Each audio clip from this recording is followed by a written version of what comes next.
로마서 9장 22절에서 23절입니다. 인용한 성경은 한글 킹제임스 성경입니다.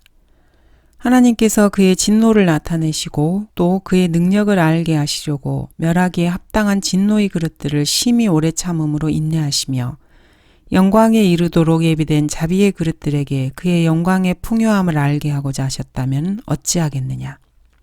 이 구절은 존 칼빈이 영원한 정죄의 판결을 가르치기 위해서 즐겨 사용하는 구절입니다. 존 칼빈은 하나님께서 창세기 1장 1절 태초에 하나님께서 하늘과 땅을 창조하셨느니라. 이 일이 있기 전에 누군가를 임의적으로 선택했다고 주장하고 있습니다. 창세기 1장 이전에 누군가를 저주하기로 정해 놓으시고 또 누군가는 구원받기로 정해 놓았다고 주장하고 있습니다. 이것은 참으로 어처구니 없는 신학적인 실수입니다. 칼빈은 하나님께서 창세 전에, 즉 창세기 1장 1절 태초에 하늘과 땅을 창조하기 이전에 임의로 누군가를 선택해서 저주로 보내고 누군가를 선택해서 영원한 생명을 준다는 엉터리 같은 신학체계를 만들었습니다. 그러나 칼빈의 이러한 신학체계는 만약에 뭐뭐하면 어찌하겠느냐라는 논리 위에 세워져 있습니다. 칼빈의 신학은 기록된 성경 위에 세워진 신학이 아니고 인간의 전통 위에 세워진 신학이기 때문입니다.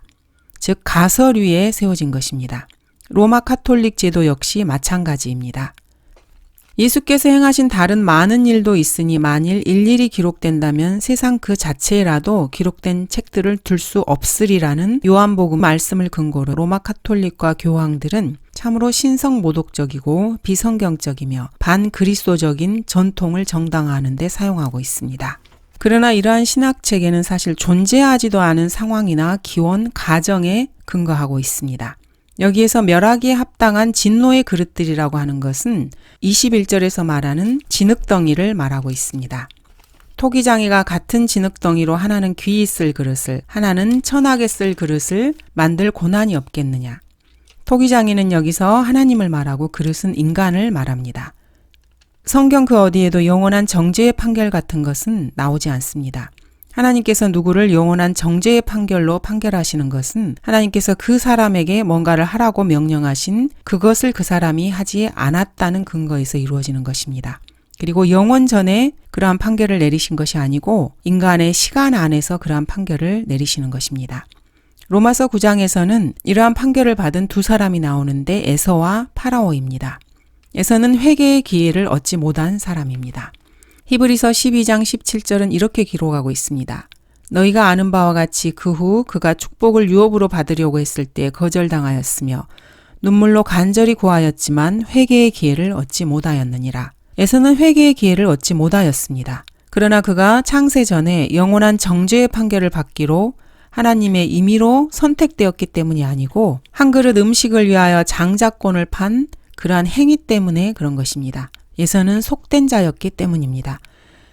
하나님의 유업을 중요하게 여기지 않았습니다. 그래서 눈물로 간절히 구하였지만은 회개의 기회를 얻지 못한 것입니다.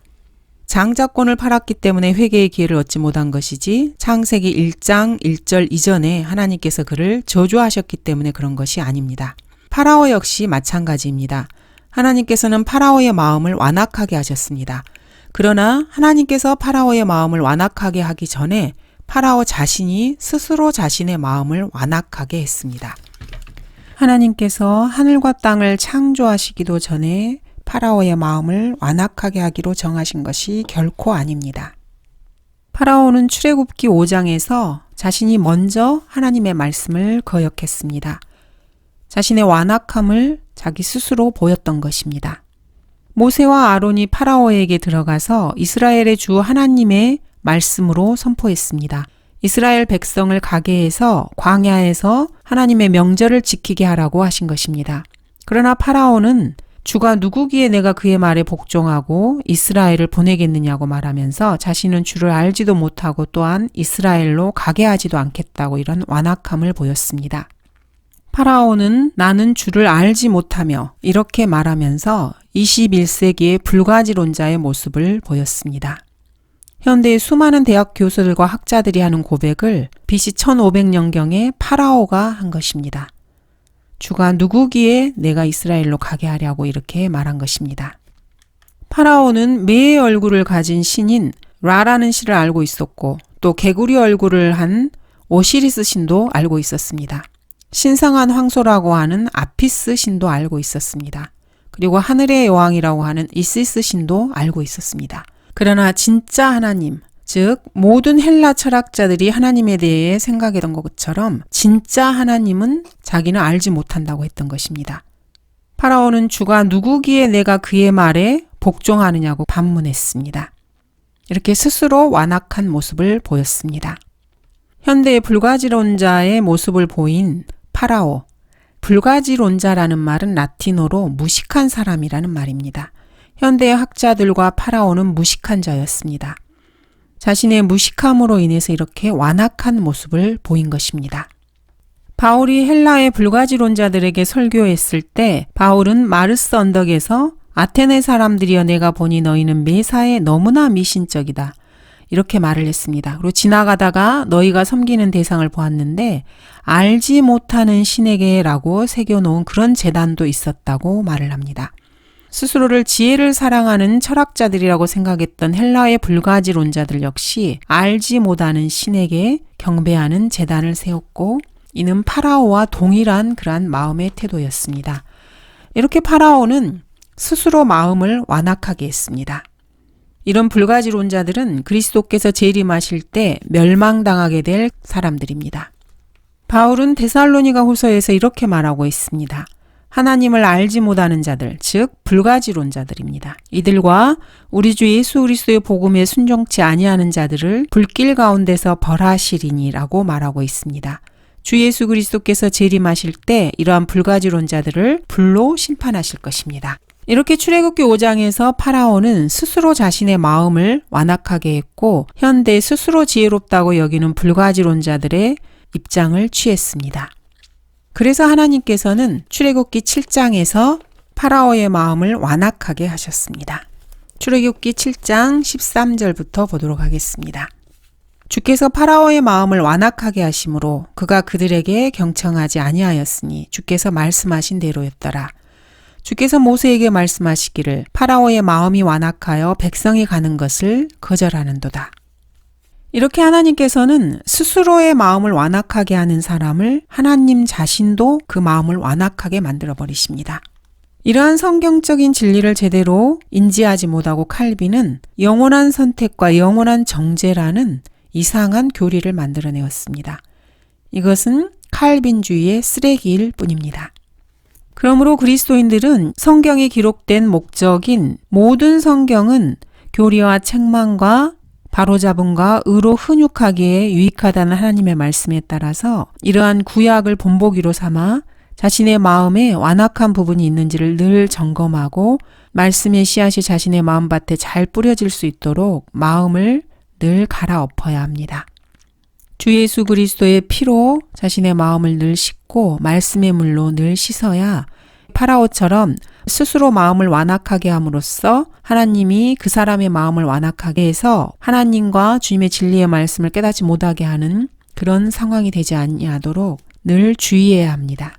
성경은 이렇게 말씀하십니다. 말씀이 내게 가까워 내 입에 있으며 내 마음에 있노라 하였으니 곧 우리가 전파하는 믿음의 말씀이라. 이 성경 말씀에 따르면은 칼빈주의의 체계는 완전히 무너질 수밖에 없습니다. 칼빈이 말하는 선택받지 못한 사람들에게도 믿음의 말씀이 매우 가까이 있다고 말씀하시기 때문입니다. 그 사람들의 마음속과 그들의 혀끝에 말씀이 있기 때문에 성경은 누구나 구원받을 수 있다고 말씀하고 계십니다. 하나님께서는 모든 이방인들에게 이방인들이 선택을 받았든지 선택을 받지 못했든지 그것과 전혀 상관없이 생명에 이르는 회개를 주셨습니다. 사도행전 10장에서 베드로는 하나님께서 유대인이나 이방인이나 누구에게나 동일하게 하나님의 말씀, 주의 말씀을 주시고 누구나 주 예수 그리스도를 믿고 구원받을 수 있다라고 전하고 있습니다. 하나님께서 이방인과 유대인의 경계를 허무시고 구원과 관련해서는 누구에게나 동일한 기회를 주신다는 것입니다. 이 말을 들은 사람들은 그러면 하나님께서 이방인들에게도 생명에 이르는 회개를 주셨다라고 고백했습니다. 하나님께서는 누구에게나 생명에 이르는 회개의 기회를 주신 것입니다. 칼빈이 말하는 선택받지 못한 사람들이 구원받지 못하는 이유는 바로 이 사람들이 진리의 지식에 이르지 못하고 하나님의 말씀을 거부하기 때문입니다. 항상 배우나 진리의 지식에는 결코 이를 수 없는 그런 사람들이 있습니다. 하나님께서는 결코 하늘과 땅을 창조하시기 이전에 그 누구도 구원을 받도록 선택하신 적이 없습니다. 하나님이신 주 예수 그리스도께서 십자가에서 흘리신 그 피가 하나님께서 선택하신 사람들만을 위하여 흘렸다고 하는 칼빈의 주장은 참으로 신성모독적입니다. 하나님의 공의로우심을 공격하는 이단입니다.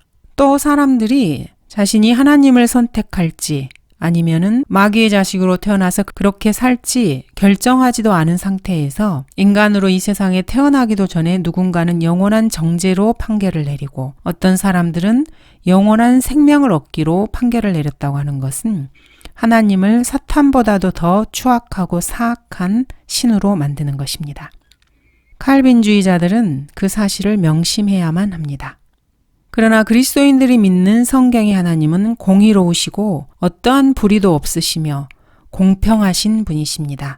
인간을 만드신 자신의 책임을 다하기 위해서 하나님께서는 육신을 입고 이 땅에 내려오셔서 십자가의 질고를 지시고 인간의 모든 죄들을 제거하셨습니다. 누구든지 이 하나님의 사랑 앞에 나와 갈보리에 무릎 꿇으면 구원받을 수 있습니다. 하나님께서는 하나님께서 하실 수 있는 모든 일을 다 해놓으셨습니다. 선택은 이제 각자 인간의 마음에 달려 있습니다. 각 사람이 주 예수 그리스도를 자신의 개인의 구주로 영접하고 예수님께서 흘리신 그 피로 자신의 모든 죄가 용서되었다고 믿는 사람은 누구든지 하나님의 아들로 입양됩니다. 사탄이 쳐놓은 덕과 같은 칼빈주의에서 허우적거리고 있는 사람들은 칼빈의 체계에서 빨리 빠져나와 하나님의 말씀을 붙잡아야 합니다. 인간은 누구나 자신의 의지를 사용할 수 있습니다. 그 의지를 하나님께로 향하든지 아니면 사람과 사탄이 만들어낸 거짓에 자신의 의지를 합하든지 그것은 그 사람의 몫입니다. 감사합니다.